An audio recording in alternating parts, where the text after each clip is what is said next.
Some people will fall apart in private before they ever let their voice crack in front of you.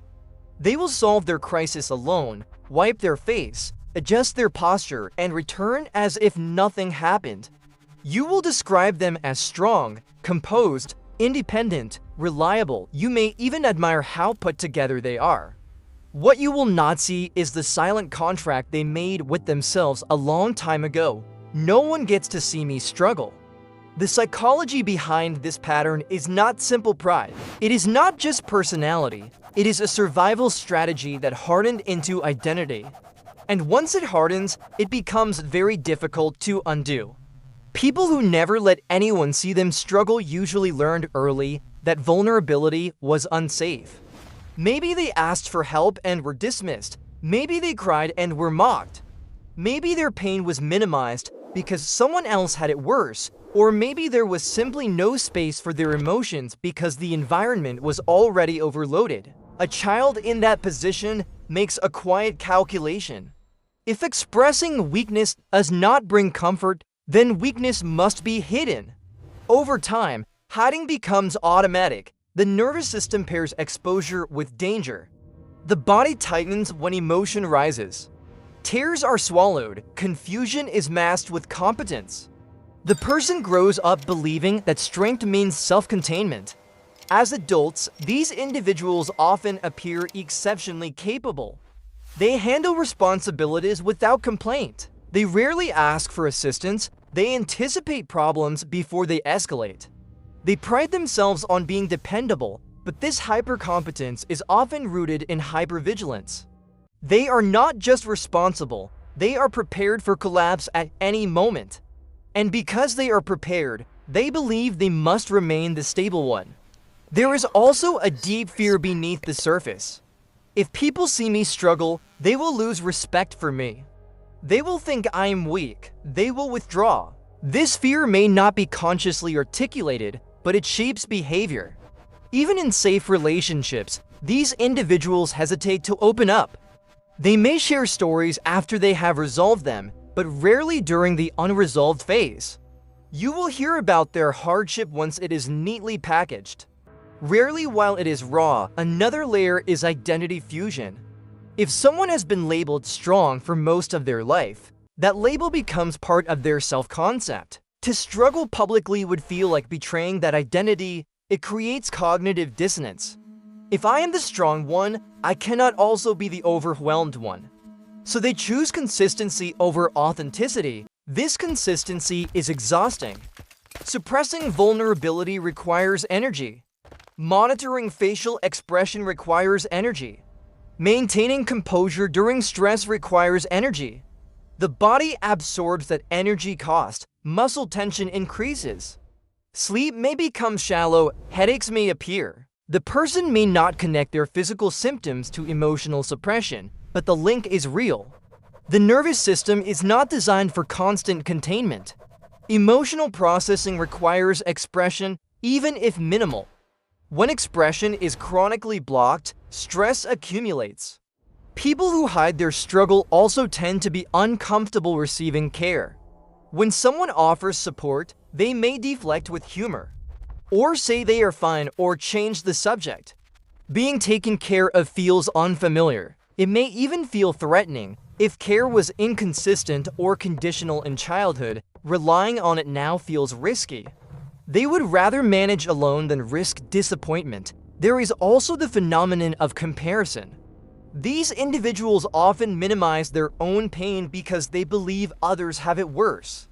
They downplay their struggles internally. If someone else survived something greater, then my hardship is insignificant. This cognitive minimization allows them to avoid vulnerability while maintaining self-image as resilient. But pain is not a competition. Suppressing it does not make it disappear. It simply pushes it underground. Another reason people never let others see them struggle is control. Vulnerability introduces unpredictability. If I reveal my fear or confusion, I cannot control how you respond. You may judge me, you may misunderstand, you may leave. By keeping struggle private, they retain narrative control.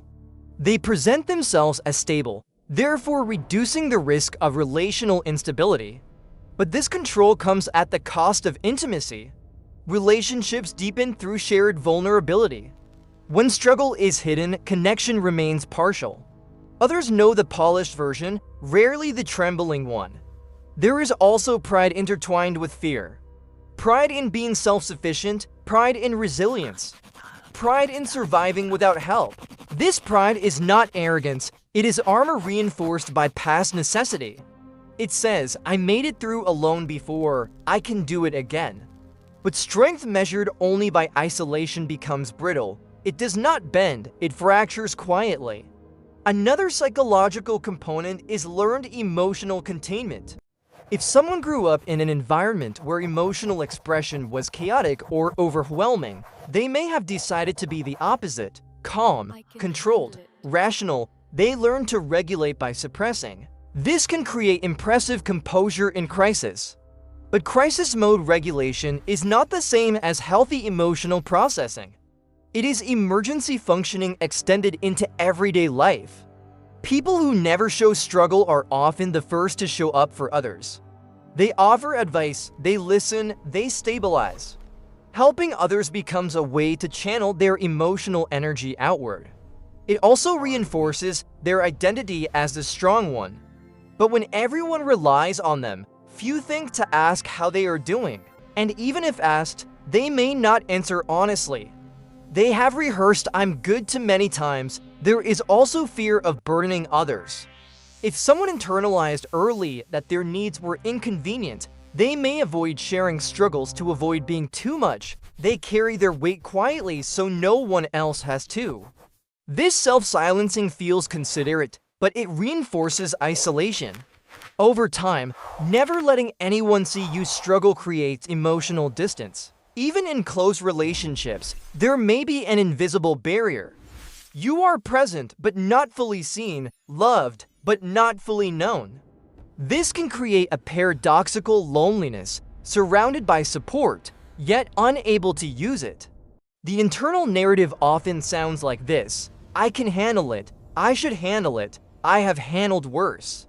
These statements sound empowering, and sometimes they are. But when they prevent connection, they become limiting.